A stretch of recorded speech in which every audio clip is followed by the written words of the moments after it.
Mwenyekiti wa taasisi ya Zanzibar Outreach Program Walid Kasim Mohamed amewataka vijana nchini kujitokeza kwa wingi kupima ugonjwa wa saratani ya matiti ili kupatiwa matibabu mapema pale wanapogundulika na ugonjwa huo.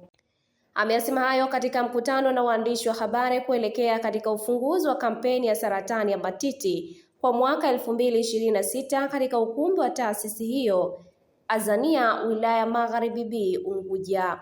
Amesema kuwa miongoni mwa changamoto kubwa wanayokumbana nayo ikiwemo mwamko mdogo kwa jamii kupima ugonjwa huo pamoja na vijana wa kiume kuwa na dhana potofu juu ya ugonjwa wa saratani ya matiti kuwapata wanawake pekee. Mwaka juzi, miaka miwili ya nyuma ile, ilikuwa jumla ya watu, miaka mitatu hii, jumla ya watu 8675 walipata education, lakini walikubali kuwa screened kwa miaka mitatu kabla ya mwaka jana walikuwa tumia tu.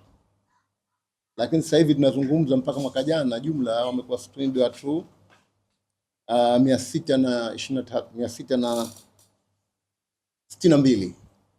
Kwa hivyo kuna tofauti ya karibu watu 500 wameongezeka, yani mwaka jana watu wengi zaidi wamekubali kuwa screened. Si jambo kubwa kuwa screened, lakini ni watu kwa wanaogopa kusema kweli kwamba kwa screened, wengine wanaogopa kwa sababu tofauti. Mwingine anaogopa kwa screened, anaogopa result za screening, yani kiambwa naumwaje.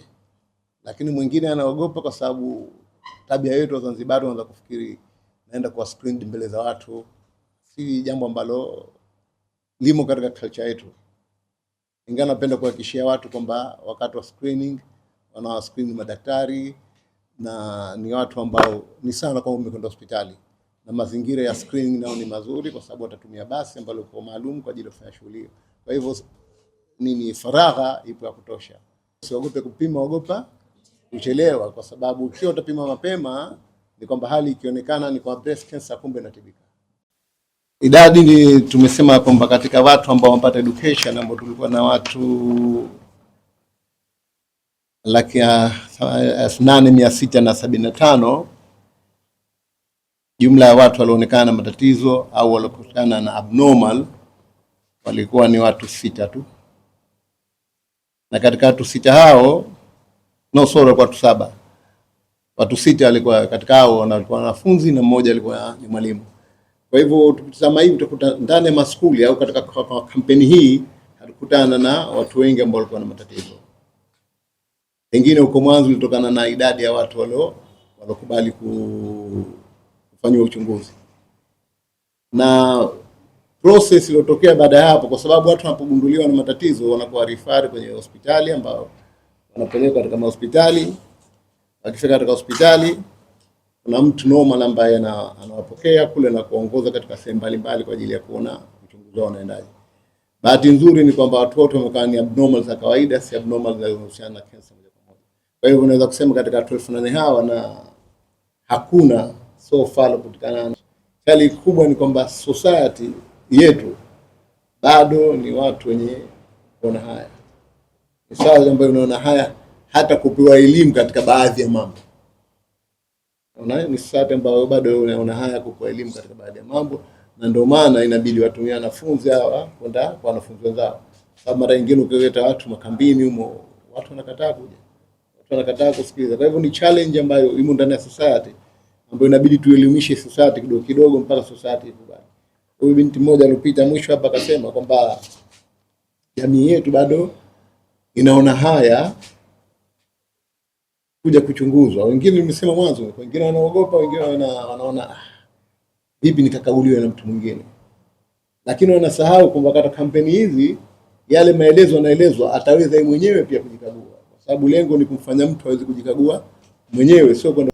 Kwa upande wake mtendaji kutoka idara ya elimu sekondari Rukia Ramadhan Bundala ameipongeza taasisi hiyo kwa kazi nzuri wanayoifanya kuongeza idadi ya skuli pamoja na kuandaa pango maalum utaotoa elimu kwa wazazi na walezi ili kuongeza mwamko katika taasisi na idara ya elimu sekondari au wizara yote kwa jumla.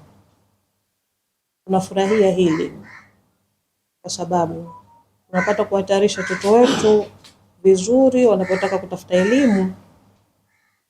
Muhimu ni afya. Kwa hiyo tunapojenga uelewa kwa wanafunzi, tunashukuru kwa hili. Kwa hiyo kulingana na takwimu ambazo tulizonazo, wamepitia skuli 10 za serikali na skuli za binafsi. Hii inaonyesha kwamba hii taasisi ipo pamoja na wizara, watoto wote wa serikali na skuli binafsi wote wa serikali. Kupitia hii kampeni ya saratani ya matiti, wanafunzi kutoka ngazi ya msingi, wengine wapo na sekondari,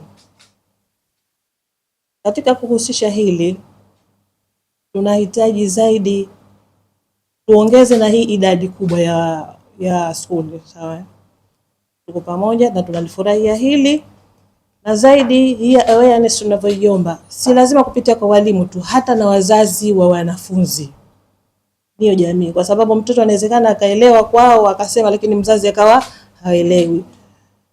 Wizara kama wizara ina kamati za skuli kupitia skuli zao, kwa hiyo tuandae labda kupitia zile kamati, tuwaite wazazi, tuandae na wao hii taaluma, isiwe kwa wanafunzi tu.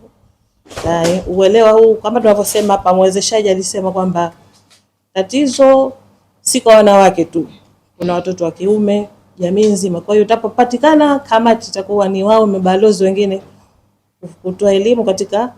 Akizungumza kwa niaba ya vijana wenziwe wa kampeni ya saratani ya matiti awamu ya 4, Rauhia Othman amesema dhamira ya kampeni hiyo ni kuondoa hofu kwa vijana na kujenga kizazi chenye uelewa juu ya kujichunguza mapema kutokana na maradhi ya saratani ya matiti kuongezeka siku hadi siku. Mimi ni miongoni mwa volunteers ambao tupo hapa kwa ajili ya kampeni ya saratani ya matiti, na mimi ni kiongozi wa Teen 14 Season 4.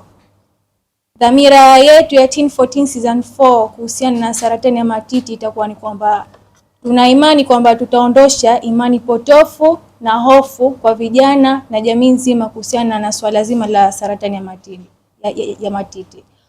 Pia kampeni hii ya saratani ya matiti tuna imani kwamba tutajenga kizazi chenye uelewa wa afya, pia na kuleta ufahamu kuhusiana na swala zima la uchunguzi wa mapema na haraka ili kujilinda sisi kama sisi kuhusiana na saratani ya matiti. Mtazamaji, hii ni Zantime, usisahau kusubscribe, kulike, kushare na kucomment.